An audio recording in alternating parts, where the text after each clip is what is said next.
রাত 10টা পর্যন্ত উঠে ক্যারাম বোর্ড খেলবে, সারা গেম খেলবে, আড্ডা দিবে, তারপরে ইফতারি সেহরির সময় 2-3 প্লেট ভাত খেয়ে এক ঘুম দিবে জোহরের সময়। ওটার পরে সকিনার মাকে ডাক দিবে, ও সকিনার মা ইফতারি রেডি করো, আমি রোজা রেখেছি। তুমি তো একটু আগে সিগারেট খাইছো। না, সিগারেট খেলে তো রোজা ভাঙে না। কেন? তো সিগারেট এদিকে ঢুকায় আবার এদিকে বাইরে হয়েছে, এরকম আছে না? সিগারেট খেলে নাকি রোজা ভাঙে না। সুতরাং যারা সিগারেট এই সেই জন্য রোজাকে বরবাদ করে, মনে রাখবেন রমজান এমন একটি রোজা যে রোজার বিনিময় কেউ যদি রোজা রাখে তার বিনিময় সঙ্গে আল্লাহ তাআলা নিজেই দান করে। জুড়ে বলে সুবহানাল্লাহ। রোজা সামনে, রোজা আগামী 11-12 তারিখের মধ্যেই আমাদের এই ভারত বাংলাদেশ সহ আমরা রোজা পালন করব। রোজার মাসে আমরা বেশি বেশি কোরআন তেলাওয়াত করব। করতে রাজি আছি তো ইনশাআল্লাহ? অনেকে আছে ঘরের মধ্যে কোরআন শরীফ রেখেছে, সপ্তাহ যায়, মাস যায়, বছর যায়, কোরআন শরীফের কোনো খবর।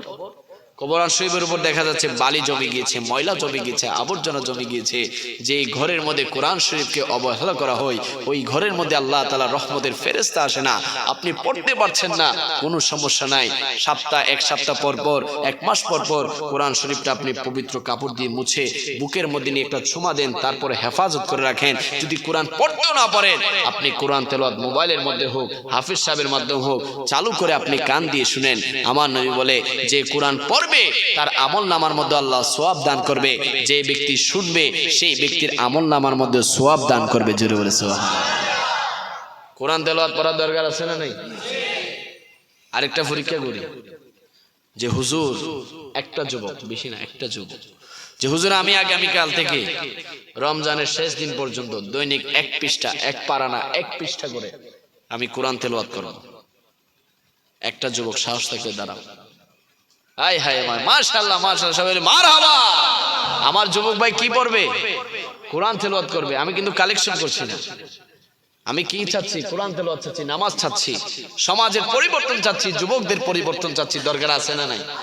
আরেকটা আছে না নাই? ওই যুবক আরেকটা দাঁড়িয়েছে, সবাই মারহাবা। তোমরা যুবক কোরআন তেলাওয়াত করবে তো ইনশাআল্লাহ? সবাই বলি মাশাআল্লাহ, সবাই বসুন। কি আমরা সবাই আর কোরআন পড়ব না? অনেকে আছে সূরা ফাতিহা পারে না, কিন্তু সে মুসলমান। অনেকে আছে জীবনে একটি বার হলো কোরআন শরীফটা খুলে দেখে। রমজান মাসে কোরআন তেলাওয়াত করবেন, কারণ রমজান মাসে আমার আল্লাহ তাআলা আমাদের হেদায়েতের জন্য কোরআনুল কারীম নাজিল করেছে। জুড়ে বলি সুবহানাল্লাহ। ওই কোরআন, যে কোরআনের মধ্যে যাররা যাররা পরিমাণ কোনো মিথ্যা নাই, যে কোরআন সম্পর্কে আমার আল্লাহ তাআলা বলেন যালিকাল কিতাবু লা রাইবা ফীহি হুদাল লিল মুত্তাকিন। ওই কিতাব, যে কিতাবের মধ্যে সন্দেহের কোনো অবকাশ নাই, যে কিতাব আমি আমার বান্দাদের হেদায়েতের জন্য দান করেছি। জুড়ে বলে সুবহানাল্লাহ। ওই কোরআনের মধ্যে শান্তি রয়েছে, ওই কোরআনের মধ্যে সুশিক্ষা রয়েছে, ওই কোরআনের মধ্যে সায়েন্স রয়েছে, বিজ্ঞান রয়েছে, ওই কোরআনের মধ্যে চিকিৎসা রয়েছে, ওই কোরআনের মধ্যে একজন মানুষ কিভাবে পরিপূর্ণভাবে সুন্দরভাবে জীবন যাপন করতে পারবে, সমস্ত কিছু আমার আল্লাহ তাআলা কোরআনের মধ্যে দিয়েছে। ছিল বলে ঠিক কি না? সুতরাং কোরআনকে মানার দরকার আছে না নাই?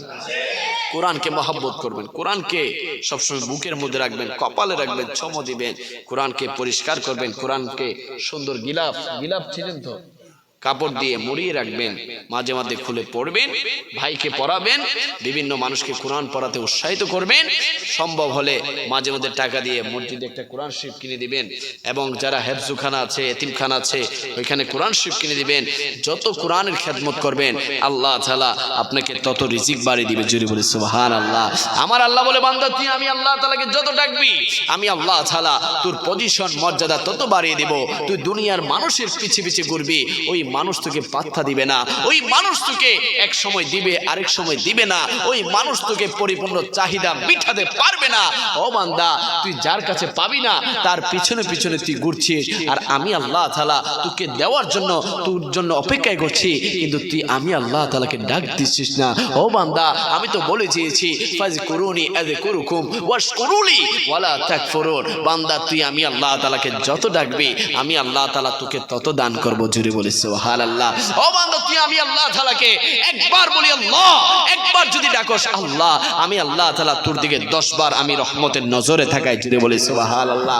আপনি একবার বলবেন আল্লাহু আকবার, তুমি সবচেয়ে বড়, তুমি সবচেয়ে মহান। আর আমার আল্লাহ বলে বান্দা তুই আমাকে মহান বলেছিস, আমি আল্লাহ তাআলা তোকে মহান বানিয়ে দেব। জুড়ে বলি সুবহানাল্লাহ।